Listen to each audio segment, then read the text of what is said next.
lucky to be having an extra talk that we weren't previously programmed to have. So Steve and Emma from Durham have very kindly agreed, participating in many of the discussions yesterday, to give us a description of how they've been using multi-touch in the classroom for school children. So I'm going to hand over to Steve. Thank you very much. I'm going to try and just quickly give you an overview of the SynergyNet project. It's quite a big project with a number of dimensions, so I can only kind of characterise some of what we're doing. I want to try and pull out some of the challenges that we've faced, because I think there's some interest in terms of thinking about using the technology in e-science research more broadly, some of the challenges map across. And I'd also like to show you a copy of an analysis tool that we've been working on as part of the research, which is also one of the outcomes from the project. This is the kind of background and where we're located in terms of the research programme. It's the final phase of a large ESRC-funded programme on the Teaching and Learning Research Programme, TLRP. For the final phase, ESRC and EPSRC teamed up to find some money, about 50-something million pounds for technology-enhanced learning, and we're one of the projects in that programme. There are others looking at things like haptics, semantic technologies. It's quite a broad-ranging programme. We're a multi-stroke interdisciplinary team, so we come from different faculties with different disciplinary interests, but we've tried to create a genuinely interdisciplinary team, and if people are interested in that, we can talk about that in a bit more detail.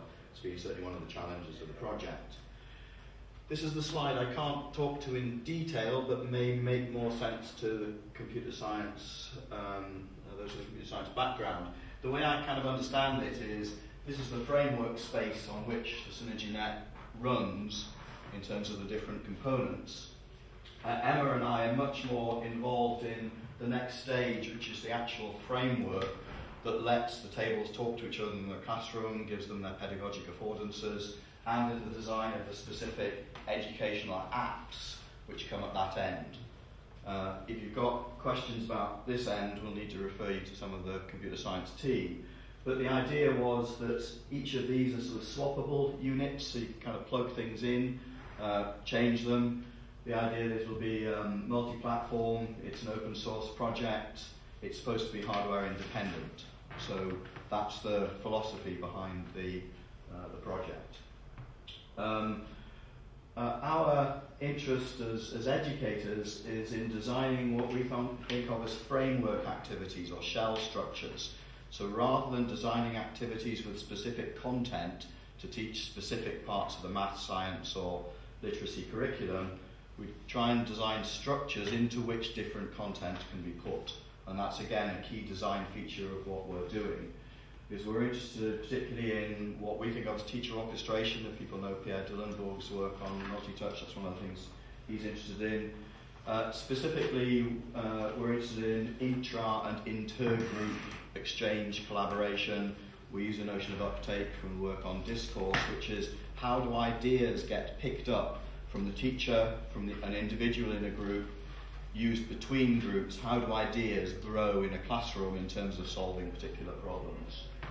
Our focus, and this has been one of our challenges, I think, in terms of the education team, is we've got a pedagogy focus, not a subject focus. So yes, we do tasks in maths or history, but our interest is in the organisation of that and the affordances that that creates for learning effectively, which is a slightly different take from a number of TEL projects. So we're interested in task structures rather than task content. That makes sense. So this is our current lab classroom. We've got 4 sit-to-use multi-touch tables, teacher orchestration desk, named in honour of Pierre Dillenburg, and then a couple of interactive whiteboards, a small older one at the side, and one of Promethean's new multi-touch interactive whiteboards. Part of my background research has been in the use of interactive whiteboards in classrooms, so that's very much fed into this project. In addition, and we'll talk about this a bit more later, we've got 16 cameras or 12 cameras and 16 streams, because we take the table surface as well. So we capture a huge amount of data, or can capture a huge amount of data in the lab. each of the tables have microphones on, there to record for research rather than to feed into the table as input. So that creates, it's a lab space in the university, so we bring in groups of classes of children to work in the lab. We've experimented with a number of dimensions. This room configuration is circular. The tables have short throw projectors underneath, so that means they are only usable on 3 sides. That's helped us duck some of the orientation issues that we talked about yesterday, although that's been one of the challenges. The teacher console, teacher orchestration desk at the side, lets the teacher make some choices about projecting the tables for class discussion. And at the moment we're experimenting with being able to send back a version that's then agreed to all of the tables. So rather than group work where you work as a group, the teacher stops you, you know you're going to get on with the task that's on your table. In this configuration, the idea is that the teacher could send something that the class had reached as a consensus back to all of the tables. The networking is a key dimension of the computer science interest in the project, and this short, very short clip will give you an idea of it.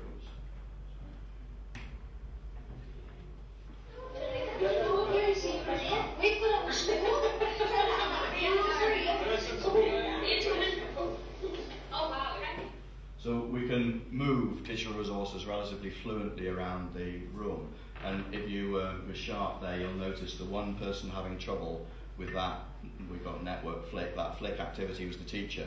The kids were quite happy in being able to move things between different tables. It's design, experimentation, research project, cyclical process, collaborative design, involving members of the different disciplinary teams, users, in which would include the children as users in that. And one of the challenges of the project has been to work in what we think of as the productive interdisciplinary space. We're trying not to be a multidisciplinary project where one discipline services another. We're trying genuinely to do things that are of interest in education, in computer science and in psychology. And that sets up a number of complex constraints on the work that we do in terms of trying to move the project forward. But the basic process is we tend to do some sort of prototyping, piloting that's iterative, and then at the end of that process design some experiments. But as you can imagine, we're kind of prototyping and developing a lot more than we can actually experiment on, because the experimentation phases take quite a long time to set up and organise. So we've developed a larger number of apps than we're actually experimenting on or reporting on in terms of the education work. The education space that we identified, if you like, for research was in collaborative group work. We've known since the 1980s that collaboration in classrooms, designing effective collaborative activities is beneficial for learning, but it's been very hard to change the pedagogy of most primary schools so that effective collaborative activities, rather than either cooperative or parallel working, actually become embedded. So over the last couple of years, we've had about 414 pupils in, a large number of kids through the lab, collected a huge amount of data, some of which have analysed, some of which are still analysing. One of the other dimensions that we're interested in, as well as the sort of inter and intra-group collaboration, is what's the teacher role in moving between what we think of as whole class and group level work. Because typical primary classrooms move from whole class to group to individual. In fact, most primary classrooms go from whole class to individual and kind of dot between those two modes. So we're trying to design a structure that makes collaborative work the norm, or could potentially be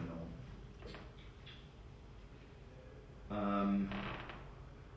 So those aspects of classroom interaction, we've done some work looking at leadership roles, the way groups develop, the effect of using some of the affordances of multi-touch on, say, joint attention. We believe that groups reach agreement about what the problem is about quicker. Is that fair? They don't necessarily solve the problem quicker, but they get to the productive point of discussion where they've agreed what it is that's important they should be focusing on. And that's partly to do with the way they're able to enlarge clues. That recruits joint attention when one child reads them out loud, all of the other children watch and read along, which is different from what happens in classrooms. They also shrink clues that they decide aren't important and move them off to a peripheral position, all the stuff on space and territoriality that was referred to yesterday. So that's our education problem, and I think it does relate in many ways to the issues that we were talking about yesterday in terms of e-science, because it's not quite a pedagogical problem, but it's a work problem, isn't it? It's not so much the technology that's the issue, it's thinking about how it can effectively be used by groups or teams of people undertaking science work. So that for me would be a parallel problem to the pedagogical problem, whatever the equivalent of work-logical is. Both Emma and myself have done a lot of work in the area of technology use in classrooms, and our critique is that the history of it is technology has always been the answer in search of a problem, again, that we talked about yesterday. I mentioned I did quite a lot of work on interactive whiteboards, and you can see the way they were introduced in the UK. It was a new technology, but it was actually used to reinforce traditional ways of teaching. So our soundbite is prospective technology and retrospective pedagogy. So I think that's one of the things we're deliberately trying to tackle. We know that multi-touch surfaces will become embedded in classroom settings over the next 5 to 10 years. The uptake won't be as quick as our interactive whiteboards for all sorts of reasons, but they're going to get there. So our aim is to try and investigate how they can most effectively be used before people buy a Microsoft Surface, stick it in a classroom and tell teachers to use it, and to use it every day because it was so expensive, which is kind of what happened with interactive whiteboards. Again, our background is that the introduction of technology needs to avoid having some sort of deficit model. You don't want to blame the teachers for not using the technology. You've got to think about what it is you can use the technology to do that will develop more effective practice. Think of that as the Trojan horse model. So what is it, in terms of science teams, what is it you'd really like them to be doing? Can you smuggle in the technology as a way to bring about some changes in more effective collaborative practices, say on data analysis? I don't know, I'm just kind of throwing that out as an idea. We don't believe there's a killer app. That's not our view at all. It's about the pedagogy of use. There may well be some applications that really attract teachers' attention, or politicians' attention, governors' attention in the school, but what is it that what will really make the difference is the integration of the technology into the classroom setting. Oops, sorry.